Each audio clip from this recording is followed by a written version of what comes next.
So, i-hold nyo lang po yan ng mga 3 seconds. So, 1, 2, 3. Okay, so simpleng senyales po para malaman kung at risk kayong magkaroon ng heat stroke. So, bagay na bagay po ngayon, mainit ang panahon. So, tawagin na si Mr., tawagin si Mrs., at sabay-sabay panoorin ang video na to.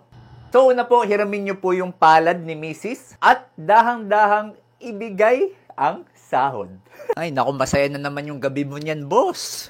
Tapos, kumurot po kayo ng bahagya dun sa balat dito sa likod sa kamay. Yan. Kukurot po kayo ng ganyan. Yan. So, i-hold nyo lang po yan ng mga 3 seconds. So, 1, 2, 3. Tapos, tanggal. So, dapat po ang normal na reaction. So, pagka-hold ng ganyan, tapos pagkatanggal po, dapat less than 2 seconds, bumalik na siya sa original niyang itsura.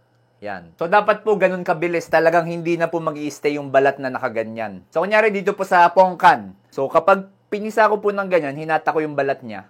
1, 2, 3. Tapos binitawan ko, naiiwan po yung nakatiklop na parte ng balat. Ito po yung abnormal na resulta. And kapag ganyan po yung resulta nung sa kakilala nyo, at risk po siya magkaroon ng heat stroke. So kung may kakilala po kayo na galing sa init, sa labas, hindi makausap ng maayos, masakit yung ulo, tapos yung balat niya naiiwan, maganda po kung dadalhin na agad sa doktor para ma-check.